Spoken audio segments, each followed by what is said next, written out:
If you do not control your mind, someone else will, of which in this case, it's gonna be the forex markets. You've probably heard the saying that 90% of trading consists of psychology, or maybe 80%, 70%, but in short, the majority of trading includes trading psychology. Now, that's not far from the truth. In actual sense, the majority of trading does consist of psychology. But one thing that people do get wrong is that you're not actually supposed to concentrate on your trading psychology in the beginning days of your trading, because just like everything else, there are stages until you become a pro. For example, if you want to learn how to play chess, you don't just dive right in and then start learning chess strategies, chess tactics, how to checkmate, whatever. The first thing you have to learn is probably first the names of all the pieces on the chessboard. Then you have to learn how to actually arrange the pieces on the chessboard. Then you have to learn like their functions and stuff, how they actually move. Then from there, after you know all that stuff, then maybe that's when you actually at least start trying to learn maybe some strategies on how you can actually checkmate the king and some tactics that you can use in between the chess game for you to eventually achieve that end goal of checkmating the king. So same applies with trading. In trading, there are three main pillars or steps that you have to undergo until you eventually achieve consistency in terms of your trading psychology. And those steps are: you first need to master strategy, risk management, and then your trading psychology. When you eventually master all these things, you begin to use all of them at the same time to eventually achieve the end goal of profitability every single time indefinitely. Same with the chess analogy. After you learn everything, how to move the pieces, strategy, tactics, you combine everything and use them at the same time to eventually achieve the end goal of checkmating the king. So to improve your trading psychology, learn these things one at a time until you master everything step by step. Now, mastering the three pillars of trading is actually pretty simple, though it will require time and effort put in. To begin with, you first need to master your trading strategy, of which you need to do this purely demo. For your trading strategy, your risk management, you need to do this on your demo account. Do not go live before you master these two, because they actually work hand in hand, and in your beginning days, it is not advisable for you to go live before mastering these two. Do them on your demo account, or at least on any account where you're not risking huge amounts of money that's life-changing for you. It's only when you reach the level of mastering your trading psychology or your discipline when you should now go live, because the only place where you can master your mind or actually test your mind is on your live account, where there's money which can actually potentially change your life, but not to change your life to the point where you actually even literally have to sell your phone for you to survive if you are to lose the money you deposited into your trading account. Now, to begin with, as I mentioned, you need to master your trading strategy first. Most beginners actually start in this stage, of which it's not a mistake. You actually need to start with your trading strategy. Master your trading strategy. If you've just begun forex, what I recommend: learn everything you can possibly learn. Watch every freaking YouTube video, download every PDF, take every course if you want, do everything. Because one thing I know for sure, which is practical, is someone trying out everything before they begin to condense their knowledge. I don't believe it's really practical for me to tell you guys, no, just watch one YouTuber or take one course and implement what he's going to do, because I know 99% of you aren't going to do that.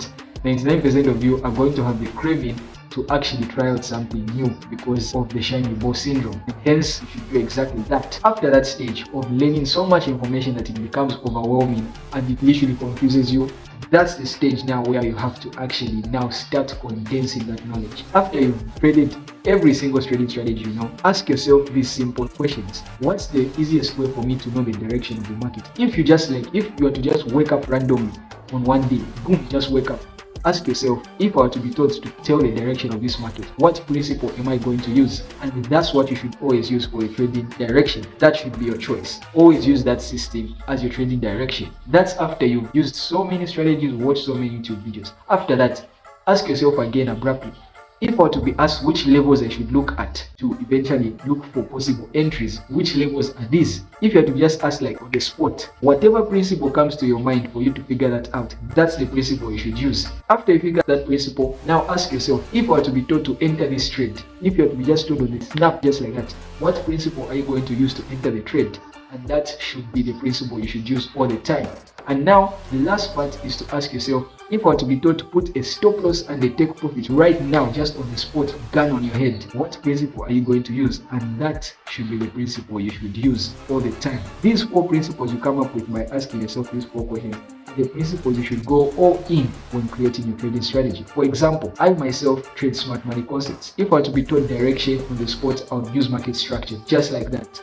If I were to be told levels, I would use supply and demand or order blocks, just like that. If I were to be told entry criteria, I would use the chalk pattern, just like that. If I were to be told stop loss and take profit, I would use market highs and lows as my stop loss, or TP, just like that. And that's why it's easy for me to just easily look at the charts and not get confused. So that's after you've absorbed so much information on strategy that it becomes overwhelming, and then now you condense it like that, of which it's obviously dependent on you. So all this trading should be done on demo or a very small live account. Obviously you need to apply a bit of risk management, but it's not really that important at this stage. Now the second part is for you to master your trading risk management strategy, of which that can only be mastered through the data that you gather with your trading strategy, which you now be using those 4 principles that you got from your trading. When you finally gather the data from your trading, which is obviously your win rate, your average RR, your average stop loss size, your max loss in a row, your best trading sessions, and so on, I can literally make a full video on that. You now have to come up with your risk management strategy. Remember, all that data you've gathered is from the 4 principles you are using, which you selected, which are natural to you. That's the data that you have to use to now come up with your full risk management plan. When you're testing your strategy without full risk management, to keep things simple, just risk 1% per trade,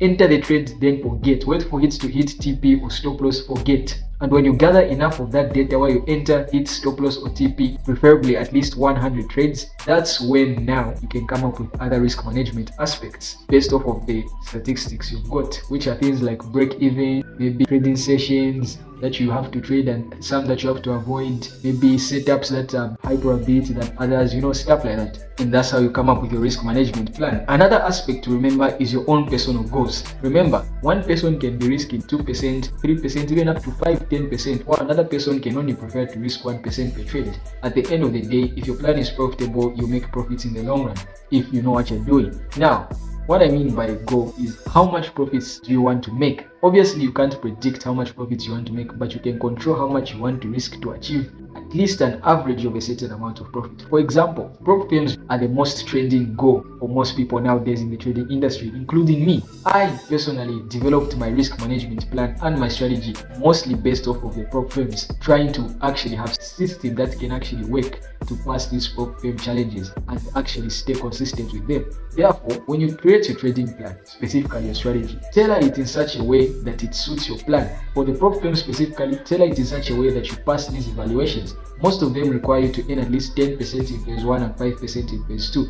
Therefore, tailor your risk management plan in such a way that you actually manage to pass phase 1 and 2. For example, if your strategy gives you an average of 5 hours per month, it means for you to pass phase 1 and 2, you actually need to risk 2% in your first phase for you to pass phase 1 and 1% in your second phase if you want to be more conservative. Because if you're getting 5 hours, that will translate into 10% in your first month and 5% in your second month or more. And maybe also if your losing streaks are big, you can add a break-even rule that will reduce your loss rate and all that stuff. As I said, I can make a full video on that if you want to. Comment down below if you want something like that. And now, after you are done with your risk management plan, you've made a plan tailored to your goals and your strategy at the same time. Now the last part is to train your mind, of which you can only do that on a live account. Wherever it tells you you can train your psychology even on demo or small live account is a complete lie. That's the lie. You can never train your trading psychology with a small demo or even a small live account. You can only do that with an amount of money which can actually hurt you to some degree for losing that money, which that's different for everyone. To someone else, $100 can be big money. To someone else, $1,000 can be big money. To someone else, $5,000 can be small money. So it all depends on you. When you go to the live stage of actually trying to train your psychology, put an amount of risk that will actually hurt you to some degree, but not hurt you so much that again you have to sell your phone to survive the next month. Yeah. and that's for your psychology stage. At this stage, your main goal is to just stay as disciplined as possible with those 4 principles you selected when developing your strategy and the risk management tools you came up with, of which risking a percentage amount, only trading during trading sessions that you believe are the highest probability, only taking setups that you believe are highest probability. That all depends on the risk management plan that you came up with, which was again dependent on your strategy and your goals. So if you follow those 3 simple easy steps in the perfect order, I guarantee you that you'll be able to improve your trading psychology just like that. Obviously, it will require effort gathering all that data, eventually analyzing it to come up with a risk management plan, and all that will take probably months for you to do that, depending on how long you've been trading. But it's worth it, guys. It is worth it. The amount of money you can earn from these forex markets is worth it. Put in at least a year or 2 of efforts, and I guarantee you that after that it will be exponential. I myself am on the journey to gaining those exponential profits. I'm documenting that right now on my trading channel. Here, as you can see, this channel, I document how my journey is going. Therefore, if you want to join me, you can subscribe, you can like this video if you enjoyed it, and comment down below what you think and maybe other trading video ideas that you may want. If you'd like to see exactly how I'm trading the markets and maybe just share your own, you can join the Telegram group in the description down below. You'll find the link. Anyway, if you made it this far, I really appreciate you. You're the GOAT. Otherwise, thanks for watching. Peace.